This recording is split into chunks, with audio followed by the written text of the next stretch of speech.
축복합니다. 아멘. 그래서 오늘은 이제 말씀을 좀 먼저 나누고 그리고 찬양하고 기도하고 이렇게 좀 진행을 하려고 생각을 했습니다. 그래서 잠깐 기도하겠습니다. 하나님 감사합니다. 우리 하나님 자녀로 우리 한 사람 한 사람을 삼아 주시고 또 하나님의 자녀의 권세를 허락해 주시고 또 그 은혜 가운데 주님을 섬길 수 있는 은혜를 허락해 주셔서 감사합니다. 우리가 이 사순절의 기간 가운데 또 우리 영혼의 부흥을 위해 또 교회의 부흥을 위해 또 이 땅과 열방의 부흥을 위해 기도할 수 있는 자리를 허락해 주셔서 감사합니다. 또 이 시간 우리가 주님 앞에 예배하며 또 주님을 경배하며 또 주님 앞에 기도하는 시간을 갖기를 원합니다. 성령님 우리 가운데 충만하게 임하셔서 우리 사랑하는 자들 한 사람 한 사람이 하나님을 더 깊이 만나는 은혜의 시간이 되게 하여 주시옵소서. 감사드리고 살아계신 예수님 이름으로 기도합니다. 아멘. 왜 갑자기 순서가 그렇게 됐냐? 오늘 이제 말씀 나누려고 하는 것 때문에 찬양을 하고 다시 제가 이 말씀을 나누고 다시 기도하는 것보다 오늘 나누려고 하는 주제가 이제 찬양과 예배라는 주제로 좀 나누려고 하는데 그것을 나누고 나서 찬양하고 또 찬양 가운데 또 더 깊은 예배와 기도로 들어가는 게 좋겠다 그런 생각을 갖게 됐습니다. 우리가 이제 며칠 동안 나눌 때 이런 말씀을 드렸어요. 예수님이 요한복음 4장에서 말씀하신 것처럼 예배에 대한 가장 근본적인 메시지는 뭐냐면 예배는 특별한 좀 울리지 않습니까? 조금만 줄여주시면. 네. 특별한 장소나 특별한 시간에서 이루어지는 것이 아니라 예배는 뭐라고 말했죠? 제가 특별한 사람이라는 거죠. 예배는 모든 사람이 드릴 수 있는 건 아닙니다. 왜냐하면 예배는 특별한 사람이 드릴 수 있는 거예요. 그 특별한 사람은 거듭난 사람이죠.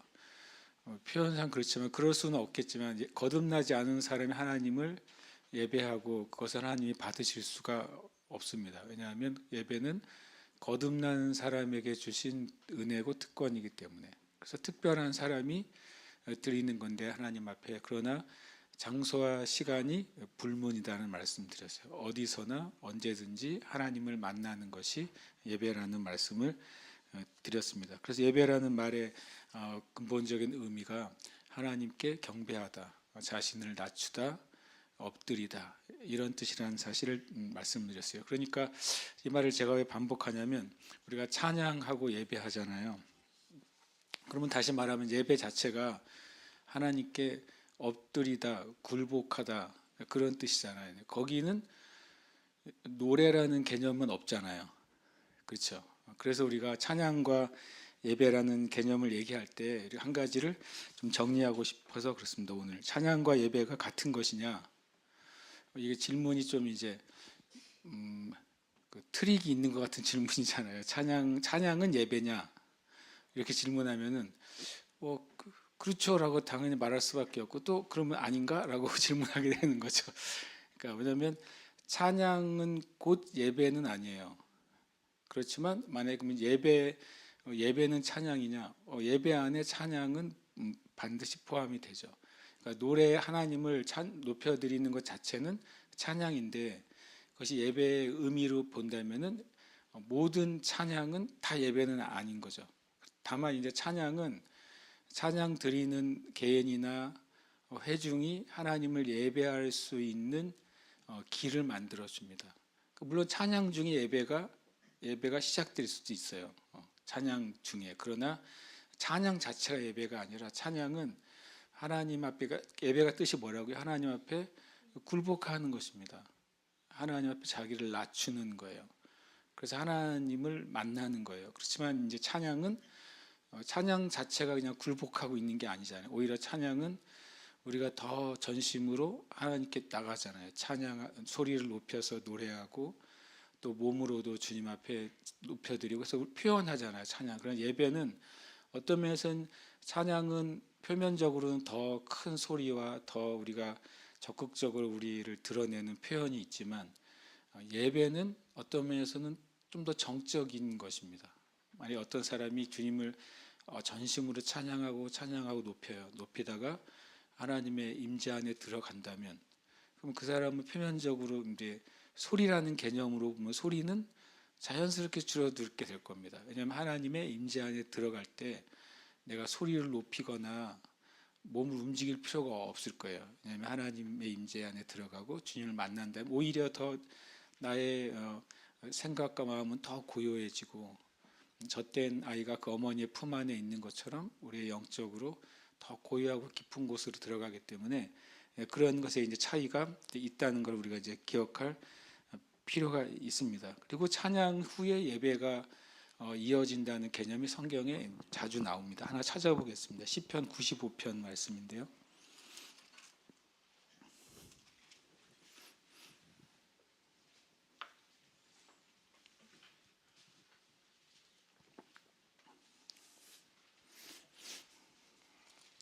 시편 95편 1절 2절 같이 읽겠습니다. 시작. 오라 우리가 여호와께 노래하며 우리의 구원의 반석을 향하여 즐거이 외치자. 우리가 감사함으로 그 앞에 나아가며 시를 지어 즐거이 그를 노래하자. 1절과 2절이 찬양이에요. 찬양을 우리가 할렐루야 하잖아요. 할렐루야 할 때 앞에는 할랄, 할렐루야, 야는 야훼 하나님을 말하고 할렐루가 이제 흔히 말하는 찬양한다는 뜻이에요. 그러니까 할렐루야는 하나님을 찬양하라라고 되는 거죠. 찬양이라는 단어 자체는 할랄입니다. 할랄. 할랄인데 그 뜻이 명백하게 하다. 그리고 그것을 빛나게 하다. 그리고 과시하다 이런 뜻입니다. 하나님을 찬양하는 건 뭐냐면 하나님이 하신 일을 명백하게 말하는 거예요. 하나님의 뭔가 하신 일을 과시하는 겁니다. 그리고 하나님의 하신 일을 빛내는 게 이제 할랄, 찬양이 돼요. 그러니까 1절과 2절에 보면 여기는 즐거이 여호와께 노래하고 외치고 그리고 노래하자 이런 표현을 쓰잖아요. 이것은 1절과 2절은 뭐예요? 말 그대로 할랄, 하나님을 찬양하는 것이죠. 그 다음에 그 찬양의 내용이 끝난 다음에 3절 보시면 찬양의 이유예요. 하나님이여 모든 신들보다 크신 왕이기 뭐라고요? 때문에. 크신 왕이시기 때문에 내가 크게 외치고 노래하는 거예요. 그리고 4절도 마찬가지죠. 그의 땅이 깊은 곳이 그의 손 안에 있고 산들의 높은 곳도 그의 것이기 때문에. 그래서 우리가 하나님을 높여드리고 노래하는 거죠. 하나님이 어떤 분이시라고. 그리고 5절도 바다도 그의 것이라 그가 만드셨고 육지도 그의 손으로 지으셨기 때문에 하나님을 높여드리고 어떤 분은 하나님을 칭찬한다 이렇게 표현하는데 칭찬이라는 표현은 실은 좀 하나님을 칭찬한다 약간 우리말 어가면 좀 안 어울리잖아요. 하나님을 하신 일을 과시하고 명백하게 하고 빛내드리는 거죠. 그리고 6절 같이 읽어볼까요? 시작. 오라 우리가 굽혀 경배하며 우리를 지으신 여호와 앞에 무릎을 꿇자. 이 찬양이라는 그 내용 다음에 뭐가 들어간다고요? 경배가 들어가요. 제가 경배, 예배 이게 구약에서는 그게 샤하 또는 샤카라고 발음을 하는데 샤하가 나는 거죠. 할랄이 꽉 찬 다음에 어디로 들어간다고요? 샤하로 들어가는 거예요. 우리가 찬양이 우리의 찬양은 소리니까 찬양은 그 공간을 가득 채우기도 하고 찬양은 우리의 마음을 또 채웁니다. 우리가 주님 앞에 즐겁게 마음을 다해 하나님 앞에 나아가게 하죠. 그리고 하나님이 어떤 분이신지를 고백하고 소리치고 자랑하게 합니다. 그런 것이 이제 가득 찼을 때 이제 우리를 하나님이 만난 곳 가운데로 이끌어 가시죠. 그때 우리가 뭐 하게 된다고요? 경배하게 된다고 그랬어요. 그것이 이제 뭐 이렇게 단어상으로 쓰면 찬양 후에 경배가 오는 것입니다. 성경적으로는 찬양은 우리를 주님을 경배하고 예배하기 위해 준비시키는 놀라운 하나님의 통로가 돼요. 다른 데도 그런 표현이 있는가? 바로 뒤에 96편에 보시면 거기서 비슷한 구조로 되어 있어요. 96편 7절 8절 같이 한번 읽어볼까요? 시작. 만국의 족속들아 영광과 권능을 여호와께 돌릴지어다. 여호와께 돌릴지어다. 여호와의 이름에 합당한 영광을 그에게 돌릴지어다. 예물을 들고 그의 궁정에 들어갈지어다. 이렇게 되어 있죠. 이것도 찬양은 우리가 주님께 어떤 것을 드립니다. 노래와 또 영광을 또 예물을 드려요. 9절 같이 보겠습니다. 9절 시작. 아름답고 거룩한 것으로 여호와께 예배할지어다. 온 땅이여 그 앞서 떨지어다. 항상 예배나 경배라는 단어가 시편에 나올 때는 그 앞에 찬양의 모습이 등장을 해요. 그리고 그 다음에 하나님께 예배하고 경배하는 말씀이 이어지게 됩니다. 아까 말했지만 찬양은 예배가 아니냐 그런 의미가 아니라 찬양 안에도 예배 안으로 들어가지만 순서상으로는 찬양이 먼저고 찬양 뒤에 하나님의 임재와 임재 안에 예배가 이어지게 됩니다. 여러분이 개인적으로도 아마 만약에 개인 예배 가운데 어떤 찬송가를 가지고 찬양하면서 은혜가 깊어지면 어떻게 되겠어요? 그것이 기도가 되거나 하나님 앞에 엎드리는 일이 될 겁니다.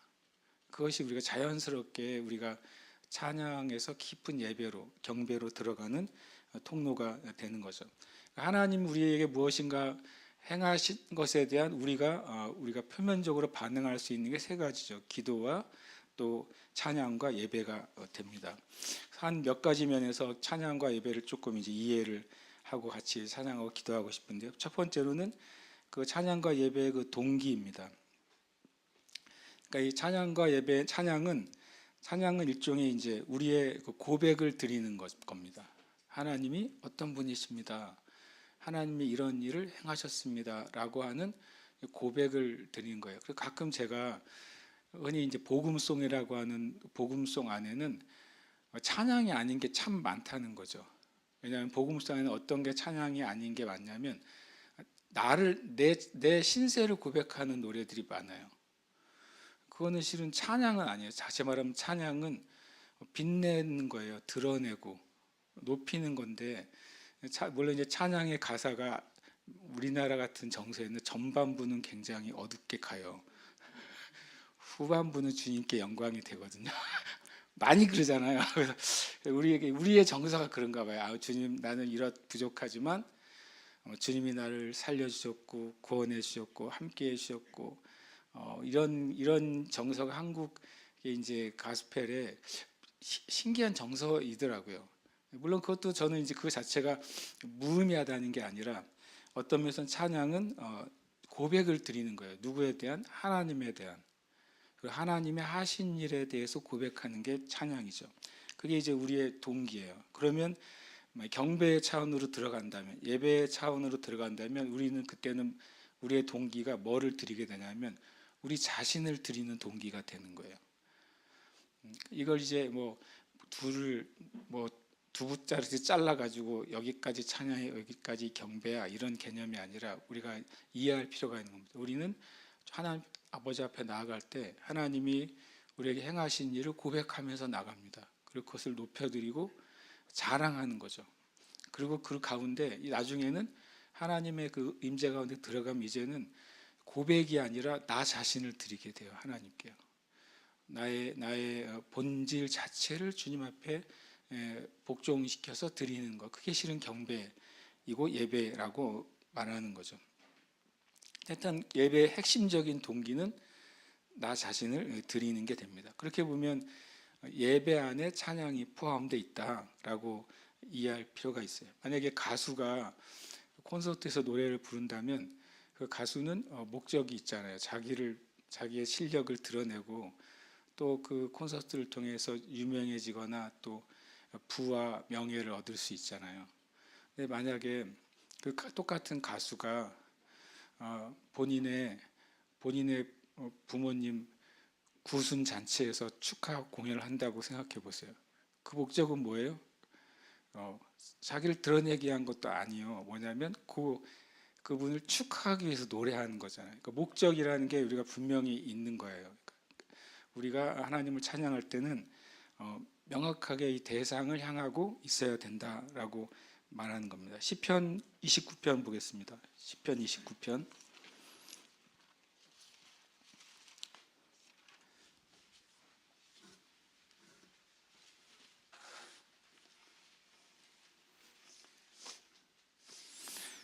시편 29편 2절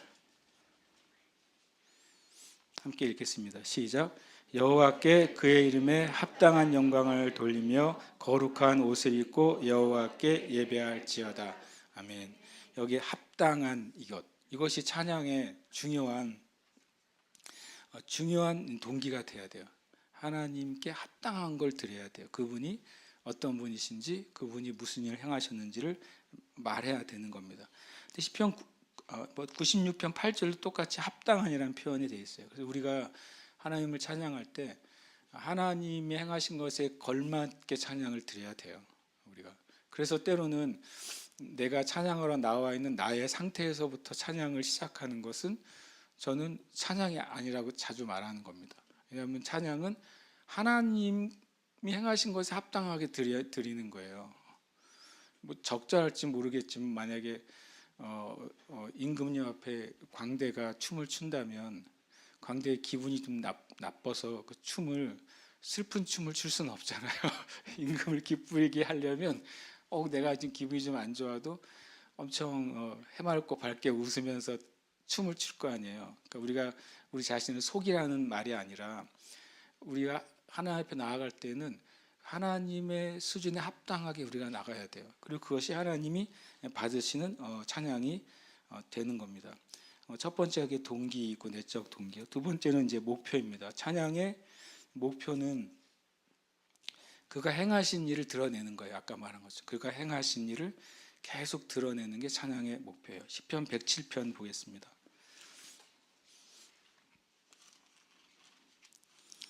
시편 107편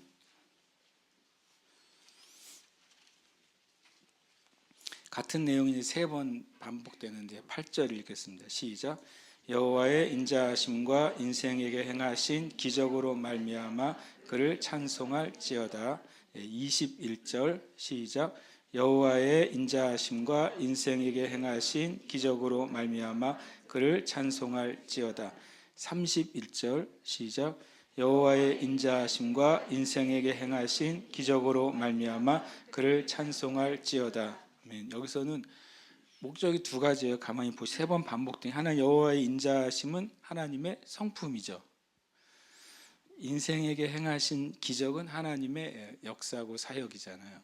그러니까 우리가 하나님을 찬양하는 그 목적은 그거예요. 하나님이 어떤 분이신지 그리고 하나님이 무엇을 하셨는지를 우리가 목표로 삼는 겁니다. 근데 실은 예배는 좀 더 집중적으로 어디에만 꽂혀 있을까요? 하나님 자체에 꽂히게 되는 거예요. 하나님을 만났을 때는 주님이 무슨 일을 행하셨고 이것이 별로 큰 의미가 없어요. 하나님 자신을 내가 경험하고 느끼게 되기 때문에 그래서 우리가 찬양에서 경배로 더 깊이 들어가야 되겠다.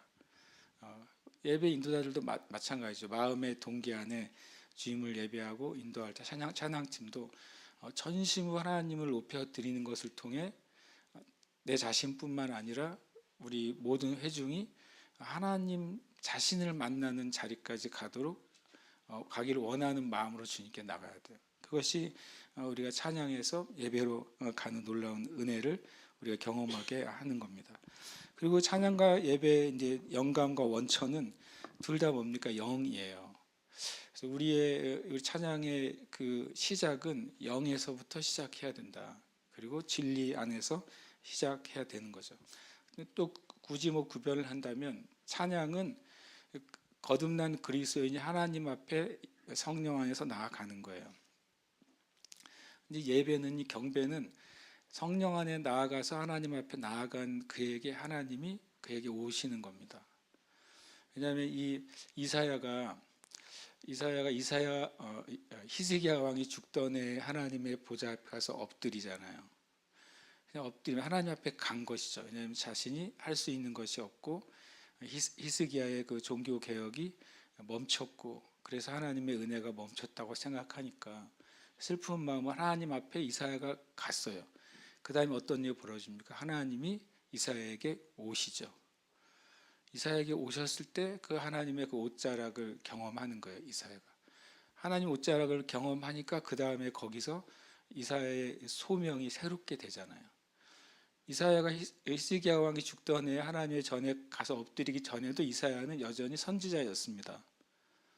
그런데 그때 다시 주님이 재헌신의 콜링을 하시고 이사야가 하나님이 누가 나를 위하여 갈 거라고 말할 때 이미 선지자였던 이사야가 다시 말합니다. 내가 가겠다고 말하는 거죠.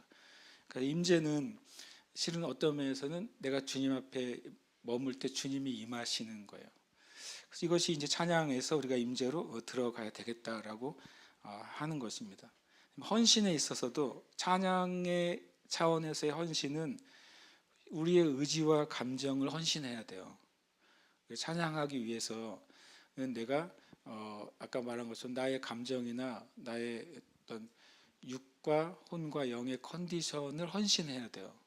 그래서 주님께 적극적으로 예배하고 적극적으로 고백하고 적극적으로 나가야 됩니다. 그것이 이제 이 찬양의 단계에서의 헌신이 되는 거죠. 그러나 예배는 복종인 거예요. 이제는요. 찬양은 내가 나의 어떤 것을 헌신하는데 예배는 주님이 하신 것에 대해서 내가 온전히 복종하는 단계로 들어가는 것입니다. 그러니까 예배는 더 확장되잖아요. 항상 어제도 말씀드린 것처럼 예배는 단순히 모여서 하는 우리가 노래하고 기도하고 같이 하는 이 행위 자체만이 예배가 아니라 예배는 우리 삶이 돼야 되는 겁니다. 일종의 예배는 라이프 스타일이어야 돼요. 내가 살아가는 일상의 삶 가운데서 하나님께 기도하고 일상의 삶 가운데 하나님께 찬송을 드리고 일상의 삶 가운데 하나님께 감사하는 삶으로 살아가는 것. 그래서 그러다 보니까 내가 누군가를 만나서 얘기할 때도 마치 주님 말씀하신 것처럼 모든 일을 주께 하듯 하는 거죠. 먹든지 마시든지 모든 일을 주께 하듯 하라라는 상태로 가는 것. 그것이 이제 우리가 임재 안에서 예배 가운데 일어나는 삶이 될 겁니다. 성전과 또 성막의 개념에서도 뜰에서는 찬양이 있어요. 성전 뜰에서는. 그러나 성소 안에 들어가면 말이 없잖아요. 신기하죠? 더 깊이 지성소 안에 들어가면 아무 말도 없잖아요. 하나님으로부터만 말이 오는 거지 제사장이 하나님께 말하진 않아요. 그러니까 이것이 이제 찬양에서 경배로, 찬양에서 임재와 예배로 들어가는 것도 이 성막과 성전의 그 영적인 모형하고도 합당하게 되는 겁니다. 찬양은 혼자도 할 수 있고 수만 회중과도 같이 할 수 있습니다. 그러나 경배는 다릅니다. 경배는 여러분과 하나님 사이에 일어나는 일입니다. 우리가 수천 수만과 함께 주님을 찬양하지만 경배하는 것, 주님 앞에 복종하는 것은 그 한 사람 한 사람이 주님을 만나는 거예요. 하나님이 단체로 만나시지 않잖아요. 하나님은 모든 하나님의 백성이 하나님을 찬양하지만 하나님이 우리를 만나실 때 n분의 1로 만나시는 게 아니라 한 사람 한 사람을 1대1로 만나시는 거잖아요. 하나님이 하나님의 백성을 사랑하실 때 하나님의 사랑이 백성들의 수만큼 쪼개져서 그들에게 전달되는 게 아니라 100명의 사람에게 다 1대1로 100%를 하나님이 만나주시는 거거든요. 그래서 경배와 예배는 그렇게 우리가 만나는 거예요. 그러나 찬양은 한 명이든 1000명이든 10,000명이든 다 함께 할 수 있는 은혜가 있는 거죠. 그래서 우리가 주님 앞에 이제 우리가 찬양하고 또 기도할 때 저는 찬양 가운데 저와 여러분이 주님의 그 임재와 경배 안으로 들어가시길 축복합니다. 그리고 기도할 때도 주님 안에서 임재와 경배 안으로 들어가시길 축복합니다. 저는 우리가 합심해서 기도하고 예배할 때는 전심으로 우리 소리를 바라고 할 필요가 있다고 생각해요.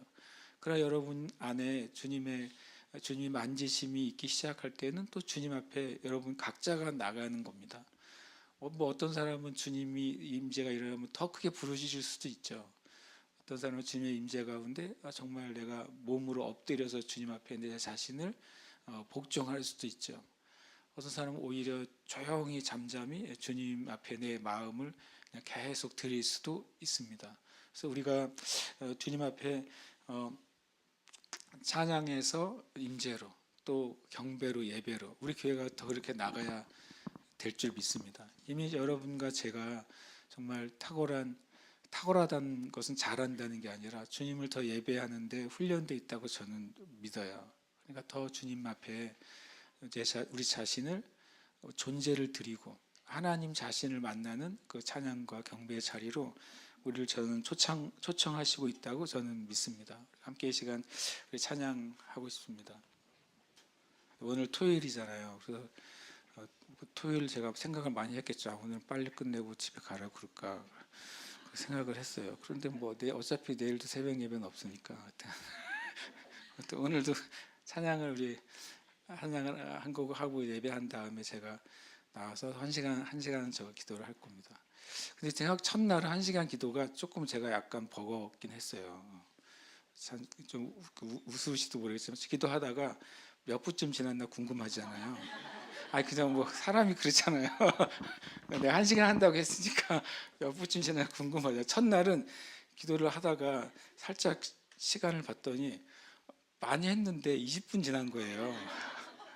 속으로 주님 40분이 남았어요. 내가 그랬어요. 사람은 기도하면서 생각도 하고 이렇게 많은 걸 합니다.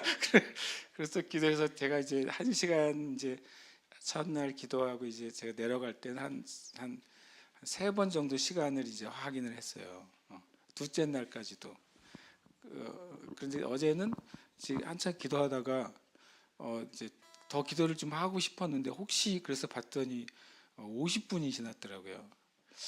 그거 말은 이제 좀 더 집중하기 시작하면 꼭 시간을 채운다. 이것도 되게 웃긴 일이에요. 솔직히 말하면 시간을 채우고 뭐 어디까지 기도하면 은혜가 있고 그런 것 없어요. 없는데 저는 다만 이제 굳이 표현하면 주님이 네가 한시라도 나와 함께 깨어서 그 말이 저한테 굉장히 많이 그러니까 네가 기도를 1시간 하냐가 아니라 나와 함께 1시간 깨어서 있을 수 없겠느냐 이 말이 제게 되게 많이 생각이 들어서 그럼 우리가 1시간 정도는 우리가 내 자신을 위한 기도 또는 나의 기도 제목을 위한 간구가 아니라 그냥 내 주님을 생각하고 성령 안에서 주님께 나아가는 시간을 가졌으면 좋겠다 그 마음인 거예요.